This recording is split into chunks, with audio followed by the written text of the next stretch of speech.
Okay, so tonight is our NBR Night and Ride. So every year we do like a dusk till dawn, sometime generally around end of December, around Christmas time. We just try and time it around whenever the shortest night is. So it's tonight. So there's a couple of modifications that I make to the bike. I'll just run you through them just to help us. It's a jet black bike, but it helps to get us a little bit more visible. So start from the front, and so I've mounted this Bontraga ion light on the front. Now this is a really bright light, and it lasts we should get me through the night. Now I've just mounted it onto a GoPro mount underneath the barfly that houses the Wahoo. This little attachment, actually I had to buy separately. It's actually a helmet mount for GoPro and Ion mounts, so I had to buy it separately. It didn't come out of the box, which I'm kind of hoping that Bontraga should start, or most light manufacturers should start shipping with a default GoPro mount, because there's just so many flexible options with that. Anyway, going along, I've then got I've got an extended saddlebag. So inside that, if you have a look inside here, I might just loosen this off. Have a look. Inside, I've got toolkit, I've got CO2, I've got a couple of CO2s, I've got 2 Cliff Bars and 2 tubes. So hopefully that'll, if ever I get hungry along the way, because not many shops are going to be open through the Dandenongs at the time that we're going through. Then I've got 2 lights. So I've got this nog, which is Old Faithful, which I normally use commuting, and then I've also got this one here, which is very bright. Carry 2 just in case one gives out, can't be or runs dead. So yeah, that's basically the setup. And then on the helmet, I've got a spare A-up. And now if you've ever used A-ups for mountain biking, they are super bright, so hopefully not too bad. And then I've got yellow lenses in the Oakleys, just so that we can there's a bit of better better visibility. And this is my old mountain biking helmet, which is why it's got the A-up setup. So better nighttime visibility, it makes it a bit easier on the eyes looking at the headlights. Anyway, so that's the setup. Let's have a look at the route of our NBR Night Ride. So my mate Jared, NBR Route Master Extraordinaire, set this nice little route for us. So I've started, it's actually one of his, but it's about 165k, roughly 3,000 odd meters of climbing. So as you can see, we start off in Melbourne and we go out God knows where.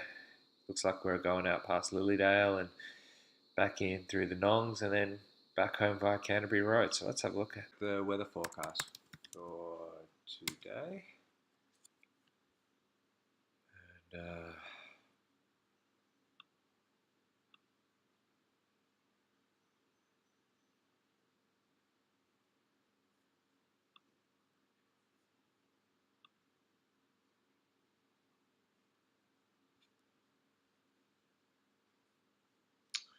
so the rain looks like it's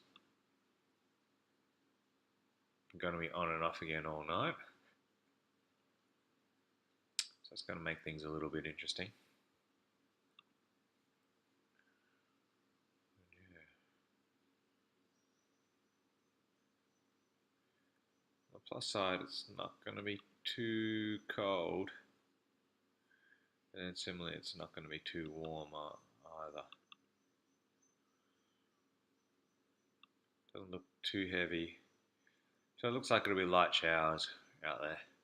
Oh, yeah, it's kind of a could do anything kind of forecast. So let's have a look. Anyway,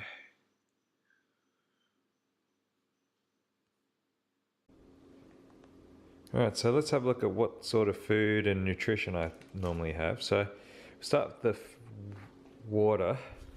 I normally quite like this high five stuff. I don't know, it just has got the berry taste in it. I just like the taste of it. It's got roughly, I think the most important thing when you're looking at these long rides is how many grams of carbs it has, because I normally average about 70 grams of carbs an hour. Sort of my budget, and this has got 44 grams per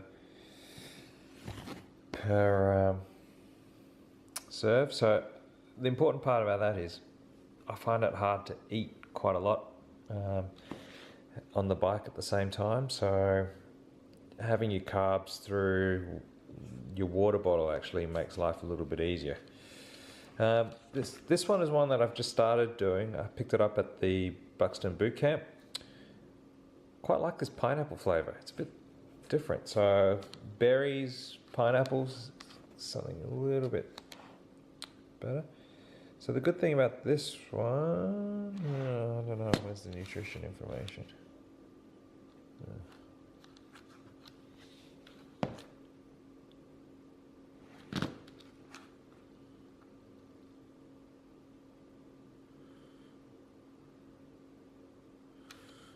Interesting. There you go. So this one's 20 grams of carbs per dose. So it's not quite as strong, but also it's not as many grams of carbs, but I quite like the taste of it. So it's something a bit different. Then we go on to my old favourite. This is actually, I picked this one up from Llama Miller. It's really quite dense. It's cheap. It's probably my favorite. It's also got lots of carbs. So what's this? If you're thinking this, there's 16 serves in here. It's 31 grams of carbs, so it's not too bad. I normally just cut that up and wrap it up in alfoil. And then this is my stash of Cliff Bars. So I don't know, random flavors, coconut, choc chip. What's this one? Cool mint, chocolate. I quite like this one because it's got caffeine in it. Yeah, I normally just grab a bit of a mix from there. I picked these up from Coffee Peddler today. Thai green curry. I tried the satay one the other day. Well, didn't quite like that one, but we'll try the Thai green curry. And Pete Brads gave me these from SC Cyclery. I dropped off a 6-pack for him, and he gave me some of these power cookies and and some chain lube actually. Weird combination, but sure, he's a really nice guy, really good bike mechanic anyway, so try them out. So anyway, that's what we typically eat. I'll probably, on a 6-hour ride, well, it's not at full pace, but I'll probably bring, well, I've got 2 Cliff Bars in there right now. I'll probably bring another 2 and maybe a couple of slices of that, and that'll probably see me through. I hope that gives you an insight into what goes on when we create these crazy rides. You know, a lot of it's not about the ride itself, but about the preparation beforehand, making sure that everything's right before we get out there on the road. So I hope to catch you on the other side of